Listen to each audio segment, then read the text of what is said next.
Once upon a time, in a land of Hushabye, around about the wondrous days of yore, they came across a sort of box, bound up with chains and locked with locks, and labeled, "Kindly do not touch. It's war." The children understood the children happened to be good, and were just as good around the time of yore. They didn't try to pick the locks or break into the deadly box, and never tried to play about with war. But someone did. Someone battered in the lid and spilled the insides out across the floor. A sort of bouncy, bumpy ball made up of flags and guns and all, the horror and the death that go with war. It went right out and went bouncing all about, and was bumping into everything in store. But what was sad and most unfair was that it didn't really seem to care much who it bumped, nor when, nor why, nor where. It bumped the children mainly, and I'll tell you this quite plainly. It bumps them every day, more and more. Thousands of them sick and crying, millions of them dead or dying, because when it bumps, it's very, very sore. But there is a way to stop the ball. It isn't very hard at all. All it takes is wisdom, and I'm absolutely sure we could get the ball back in the box and bind the chains and lock the locks, but no one seems to care about the children anymore. At least that's the way it all appears, because it's been bouncing around for years and years, in spite of all the wisdom whizzed since those wondrous days of yore, and the time they came across the box, bound up with chains and locked with locks, and labeled, "Kindly do not touch, it's war."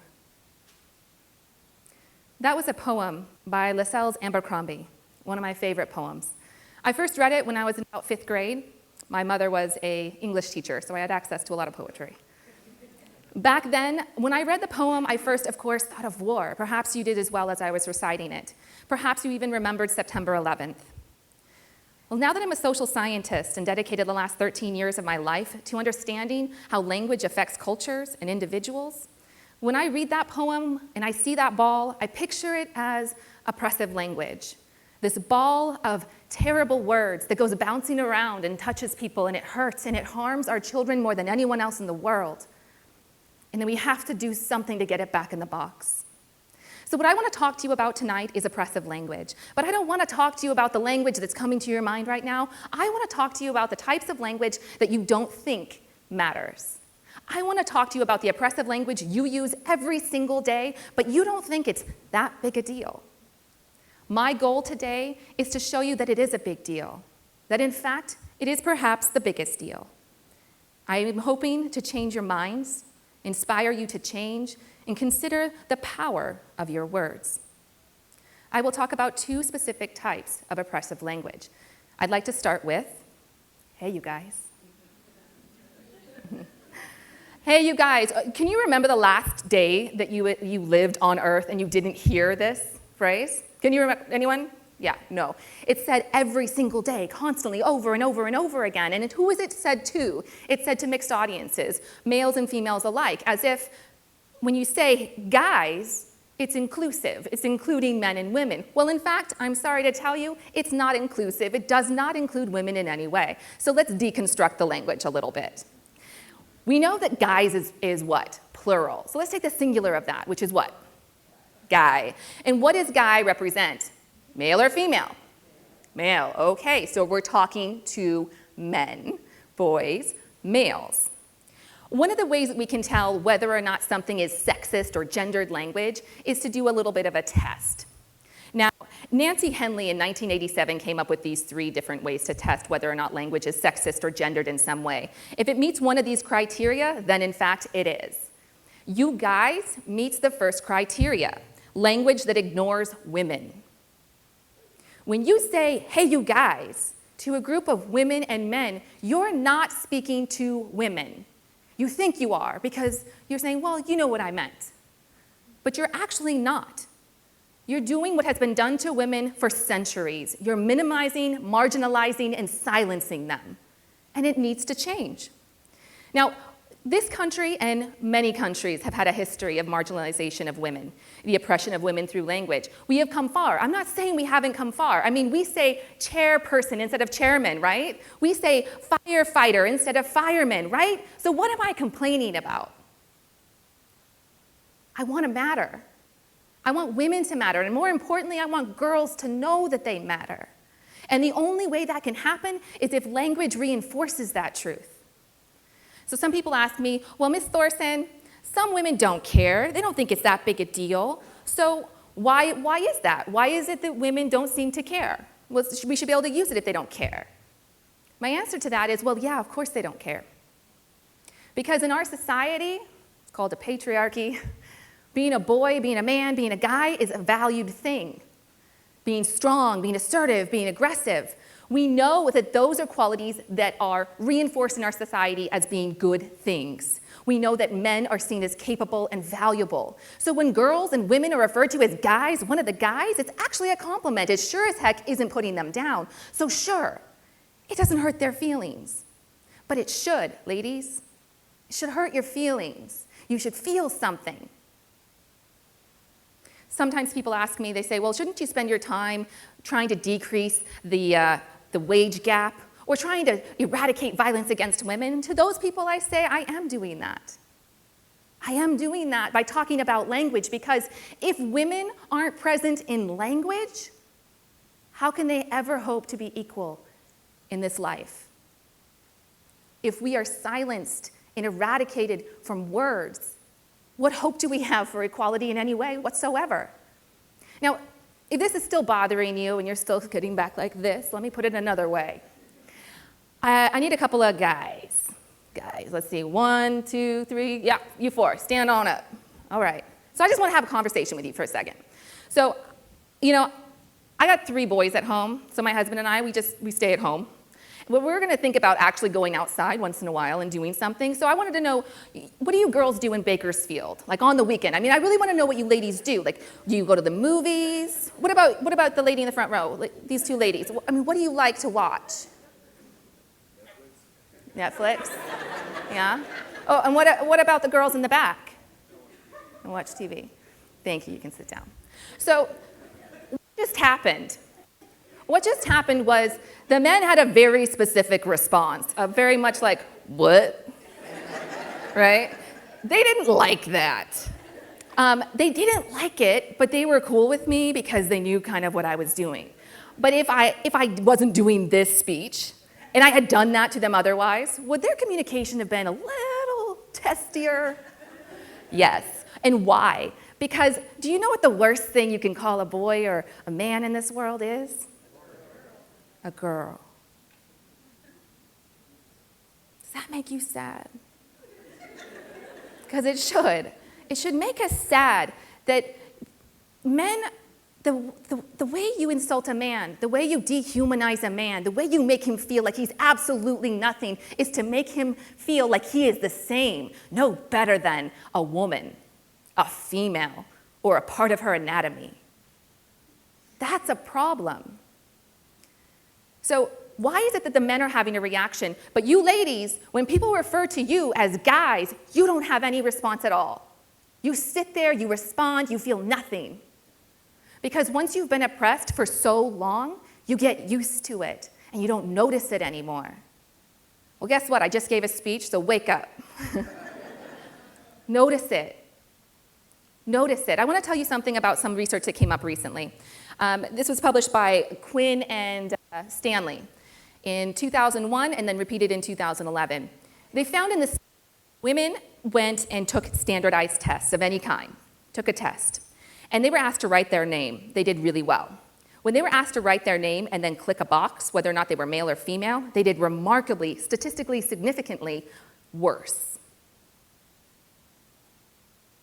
Now, I want you to think about that. When women are reminded that they're female, they do worse. So what are we as a society communicating to our girls and to our women? We are reinforcing to them over and over and over again, which I argue also in language, that they are not as capable, they are not as strong, they are not as good, they are never going to be as good, and that is a problem. And you have the solution. Stop using sexist gendered language. Include women, include girls, and the little girls will hear it. And it has the potential to change the world. Now, the next thing I want to talk about is the phrase, boys will be boys. Boys will be boys is a great phrase that people love to use when boys do anything pretty much destructive. Well, the problem with this phrase is that it tells boys that it's excusable to be violent, to be aggressive, to bully, and to generally destroy things. Well, is that so bad? Yes, it is. It is, and I'm going to tell you why. First, it's oversimplification. It oversimplifies the situation. So if every time a boy is told, boys will be boys, they're given that excuse anytime that they're aggressive, that they act out, that they're violent in any way, then they go unchecked. What we know is that boys are less likely to have early interventions than girls. And it's usually because parents don't report it. They underreport it. And they're underreporting it in part because of phrases like boys will be boys. If they're acting out, it's because they're a boy. They were just born that way. Well, research shows that is not true. All that's true is that we are consistently buying into a myth and perpetuating it. And we're telling boys that this is normal and natural, and so they don't ever try to control themselves. And so we are harming them because we're not getting, some of them, the help that they need. Because as many of you know, if you don't get early intervention, you've lost a lot of hope in terms of a lot of disorders. The next thing that's problematic is that it teaches an unconscious bias. So what that means is when girls hear you say boys will be boys, they automatically interpret that in their mind as, okay, these are things that boys do, and therefore girls don't do. So we're limiting them. In the same respect, boys hear this and they say, oh, okay, these are what boys are supposed to do, and so these are things that I shouldn't do, the opposite. And we're limiting boys, both of which are problematic. The next thing that's really important is that it tends to teach violence. Not only that violence is okay and acceptable, but that boys can't help it. So what we do is from a very young age, girls continue to hear, boys will be boys, you got hit, they pushed you, they bullied you, they humiliated you, boys will be boys. It's normal, it's natural. Well, what happens when boys grow up and girls grow up and they get into relationships? Boys will be boys, and someone gets hurt. And now someone needs to be held accountable. And how does this society that created this problem hold this boy accountable now? What we know is that women underreport domestic violence, significantly underreport it. And in part because of this ideology that men can't help it. They're naturally aggressive, they're naturally violent, and we have to accept that to some degree. And that is problematic. The next thing it does is it desensitizes the idea of abuse, and specifically sexual assault. So we get used to this idea that boys will be boys. Okay, so boys are just, they want things and they have urges and they can't control themselves. So when they say certain things and grab and do certain things, it's acceptable. It's okay. We need to understand it. Boys will be boys. They don't know any better. I'm sorry. As a mother of 3, I refuse to buy into that. I refuse to teach my boys that they have no self-control, to tell them that they are no better than an animal, which is the same as also this idea of raping, right? We tell women to make sure you put on clothes and carry a flashlight and only go outside during certain hours to make sure you don't get raped. Well, what about teaching boys don't rape?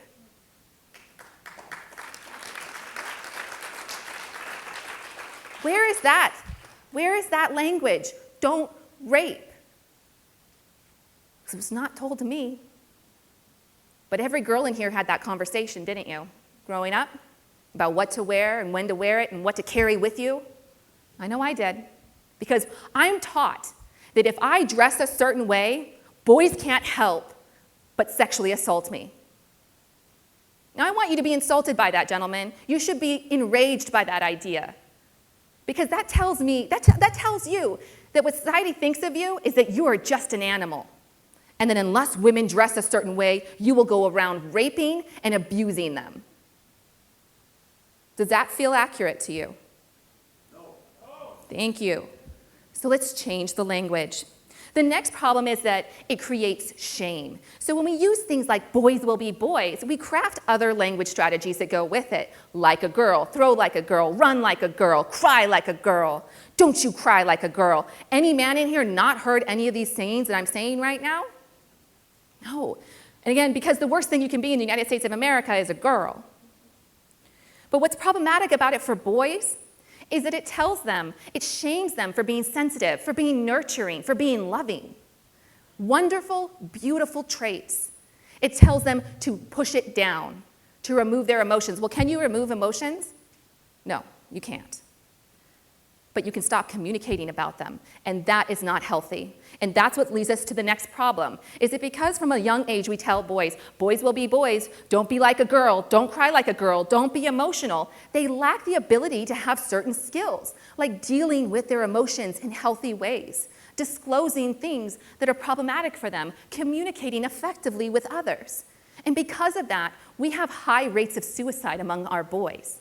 We also have people who are less likely to turn in violence of all kinds. Now, I want you to think about this. What happens to a little boy who's been told his whole life that to be a man and to be a boy means being strong and powerful and never being weak and never telling on people and never being emotional? And then that boy gets sexually assaulted. What happens to that boy? I'll tell you what happens to that boy. He becomes a statistic. Because boys who are sexually assaulted in the United States of America, according to the FBI.gov in 2015, are 5 times more likely to commit suicide than girls who are sexually assaulted. Research shows that it's because they don't know how to communicate about it. They also don't report it. Less than 5% of boys who are sexually assaulted ever report it. Because we teach them that they shouldn't. We demonize good, positive emotions and communication. And that's our fault. Did you know that the leading cause of death of young men in the United States of America is suicide? I want you to think about that. The leading cause of death for young men in the United States of America is suicide. That's according to the CDC 2015. What are we doing wrong? We are failing our boys, we are failing our men, and we can change it if we want to, if we take responsibility and make a choice. Today I talk to you about oppressive language, specifically 2 types of phrases that are used commonly in our communication that we think isn't that big a deal.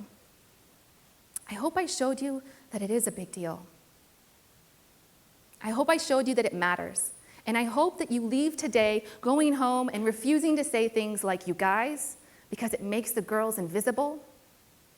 And I hope you go home today and you think about the language strategies you say to your sons and that you say to your friends and that you say to girls. Because language is power. Language is the most powerful tool we will ever possess. It is more powerful than guns. It is more powerful than war. It is the most powerful thing we ever use. There is a way to stop the ball. It isn't very hard at all. All it takes is wisdom. And I'm absolutely sure we could get the ball back in the box and bind the chains and lock the locks, but no one seems to care about the children anymore. Do you?